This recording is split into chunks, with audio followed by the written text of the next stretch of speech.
but moving it along, I am delighted to say, I think Alan Quinlan joins us on the line. Morning, Quinny. Morning, Adrian. How are you? I'm good. You need something to rescue your weekend after last night. So let's get into it. Munster Leinster, we've been talking a little bit about the rivalry this weekend and exactly what sort of a rivalry it is. And over the last 6 years, looking at the records, Munster have the worst head-to-head against Leinster than any of the other provinces. But needless to say, it's still the biggest rivalry. Competitively, though, Quinny, it's still got a bit of a way to go, hasn't it? A little bit, I think.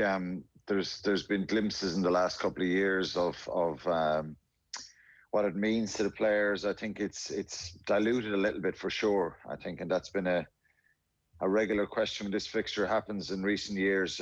You go back to the game in December 2018 that Munster won the last time they beat Leinster. It's 5 games ago, 26-17 at Thomond Park. I think there was a real bite to that game and aggression and physicality from both sides. Leinster's discipline was really poor in the night, and I think it probably cost them. James Lowe got sent off, but Cian Healy was yellow carded, Tyke Furlong yellow carded. So Munster won that night. Have they a stronger team on paper now? Probably. I think they have, definitely, particularly in the centres with Farrell and Dia Linde. They're on the back of a good run. Albeit they lost the game in Ulster, but the Pro 14 has been really good. They brought through a lot of young players. That win in Claremont, so it doesn't change anything here. You know, Leinster will have a huge determination going to Thomond Park to continue that winning run against Munster, and they're hard games to call. They can go either way. When I was a player playing in them, there's a different type of feel to the whole week when you play the Leinster-Munster game as opposed to, playing Connacht or Ulster. So this one is right up there, and looks like both sides will be, we've seen a lot of chopping and changing in selections over the last number of years. They'll be at full strength, and there'll be hopefully a bit of hopefully it'll be a good game, and that there'll be a bit of bite to it. I think there's added incentive for players, given that the Irish team will be picked for Wales, and that game is in 2 weeks. Yeah, Ronald Garrett's column in the Examiner this morning, Quinny, says Munster voices are a little bolder than they've ever been before in relation to the Leinster games. Van Graan's record against Leinster is pretty terrible. He's had 1 win in 8. You can't really suggest, obviously, that it's all his own doing. Players maybe haven't been there for the large part of that. But when you look at some of the Leinster players that are missing or who are 50-50 or maybe just coming back from injury, there's probably something in what Roger's saying there that maybe it's as good a time as any for Munster to do one over in Leinster. Yeah, I think the Leinster team that would have been picked for the Stevens Day game, if that went ahead, would have been most of their Irish guys would have been rested. Munster were going to go full strength for that one to try and continue that momentum after Claremont. But I think they're missing Furlong, Gary Ringrose, James Lowe. They won't be involved. It looks like that. Did they look the same team as they were a few years ago? Probably not. I mean that respectfully. I think there's a number of players that big name players that are out of the side. A couple of teams have exposed some vulnerabilities, taken away that aura that they've had for a number of years. That doesn't make them an easy team to beat. They're a fantastic side who, I suppose if you look at the Pro 14 with Connacht beat them a few weeks ago, I think it was a run of 26 games unbeaten, and they're a very strong side mentally as well, and they won't be daunted by going to Thomond Park. But you just have a feeling, and that Munster have a little bit of momentum, and that they really need this one to happen for them, Adrian, because as you say, the record, it's 1 win in the last 9. If you go back another couple of matches, you can say it's 2 wins in 13. So you can keep going back, and the wins keep adding up for Leinster. So it's a game that Munster need to win if that optimism is to be justified with some of the young players that have come in, with a little bit of a change in the way they've played. Go back to that semi-final, and Munster were heavily criticised afterwards. Leinster beat them 13-3 back in September, and Munster kicked the ball 36 times. Leinster kicked it 33 times. There's not a huge difference there, and Leinster do kick a lot as well. A lot of the look at England in their dominant performances in Six Nations and World Cups. They kick the ball a lot.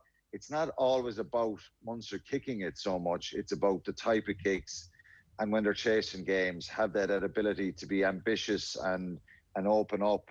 And well, they showed in Clermont that their execution was much better. You saw little glimpses of subtle little touches and the attack, and particularly that Mike Haley try. So I think there's a Leinster will say there's a desperation for them to win as well, because they're 5 points behind Ulster. They have 2 games in hand, and they want to lose another game and make it difficult for them to finish top of that conference. Given that at the moment it's the top one on either side that play in a final. That may change, but and nobody wants to lose these games. There's bragging rights when players go into camp in the next couple of weeks. You go in with a little bit of a swagger when you win them, and Munster haven't had that for a long time. Leinster have had the confidence and self-belief that those games generate, and they've had that for a long time now. You mentioned the semi-final at the end of last season, and the mood music after that, Alan, was really negative around Munster. There was a sense that they're nowhere near Leinster after that. So was that well overblown, or has the improvement just been so rapid? Well, they showed glimpses in the Inter-Pro Pro 14 game in August, the first game back after the lockdown. That Munster actually were even though they lost the game, and most Munster people will say, well, look, if you're going to be beaten by a very good Leinster side and a very good Leinster squad, at least, go down with a bit of a fight and throwing caution to the wind and throwing the kitchen sink at it in attack and having a bit of spark in your performance. And they didn't have that. They had it in the first game when they were beaten 27-25. Yeah. JJ Hanra has a kick from the corner to level the game, and they actually played really well in that game, attacked really well. And then you go to the semi-final. I know the weather conditions were different, but I think they're at 13-3 down. They're slowing the game down and they're putting in box kicks and stuff like that. And it's different if you're winning that game on, and if you're the one that's leading 9-3 or 12-3 against Leinster, well, you can kick the leather off the ball, and every bad kick is a good kick when you're in front. But if you're chasing a game, and I think that's what they need to be more clinical. If somebody makes a line break, is there someone on their shoulder? Is that anticipation there? And Leinster have shown that for years, that in crucial moments and crucial periods of games, they find a way to score, and it takes away the momentum from the opposition and their confidence and self-belief. So if Munster want to be a side that are actually seriously going to challenge that, for not just for Pro 14, for Europe, that's where you're really judged. They've got to be more clinical and take their opportunities. So the kicking, of course, there's going to be kicking in the game. Conditions are probably going to be bad, but we've got to see some form of attack as well, and real energy out of Munster. And then, if you're beaten by a Leinster side, then, well, at least you could take positives out of those performance. It was very, very little positives to take out of that semi-final defeat. It was almost encouraging from the rivalry's point of view that in that first game that you referenced there, you had someone like Damien de Allende coming in with no rapport with someone like Johnny Sexton coming in. I know there was a pretty dirty hit on Sexton in that game from de Allende. I'm not suggesting that needs to happen at the weekend, but that lack of respect for one another, the sort of lack of reverence that somebody like de Allende can bring to this rivalry can only be a positive, right? Yeah, and look, if for any overseas player going into either Leinster or Munster, they'll be told about how important this fixture is in the calendar every year. So it's. I would imagine there will be a bit of spark to this. I think, as I said, in 2018, when the last time Munster beat them, Leinster's discipline, they went over the edge a little bit. They could have had more issues with Tadhg Furlong and Cian Healy.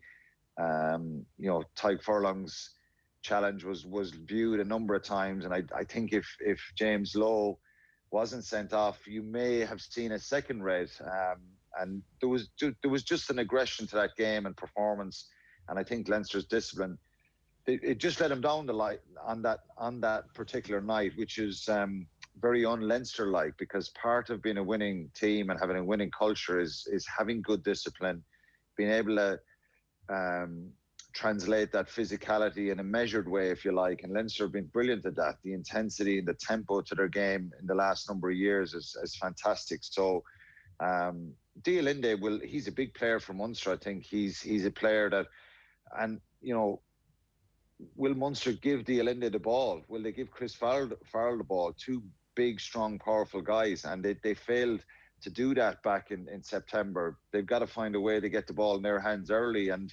Linde will run down Johnny Sexton's channel. And I said this, Sexton is such a quality player.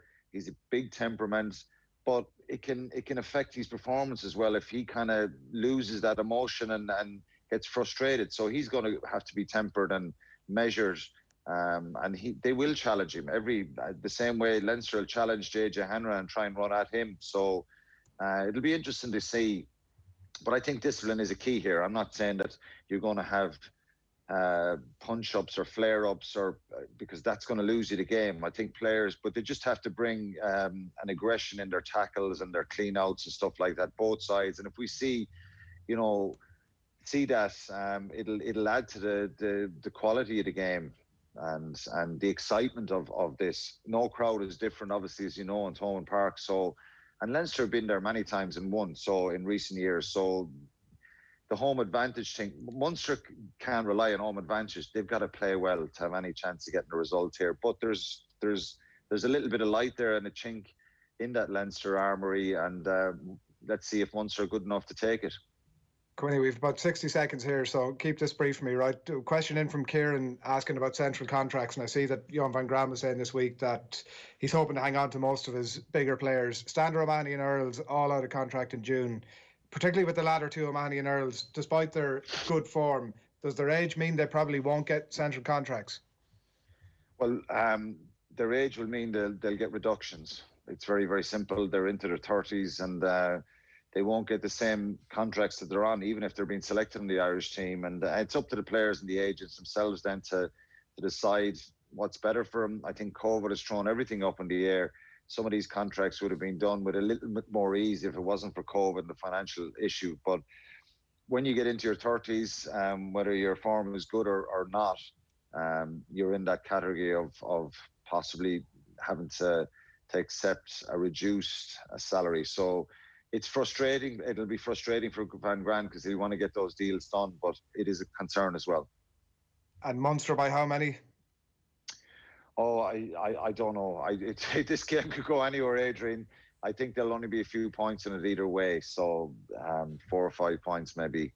And as I said to Owen there, yeah, for Munster, I think if they're going anywhere, and if they really want to make a statement and close that gap, they've got to produce a performance here. If they play well enough and play to their ability, I think they might. And that's no slight on Leinster. Leinster are missing a few of their big players, which might turn the tide a little bit in Munster's favour. Okay. Enjoy it. Thanks a million. Cheers, lads. Thanks. Talk to you again next week. Alan Quinlan there as always on a Friday morning, 8 minutes past 9 on this Friday. We've got a packed show so far, plenty more still to come. If you've missed anything, you can listen back on the OTB AM podcast. Liverpool-Burnley reaction from last night, that rugby chat with Quinny there. We've had David Gillette on the last little while, reflecting on the life and times of Jerry Kiernan, and great chat with Paddy Andrews earlier on his Dublin retirement interview. And we're back with Brian Kerr straight after these.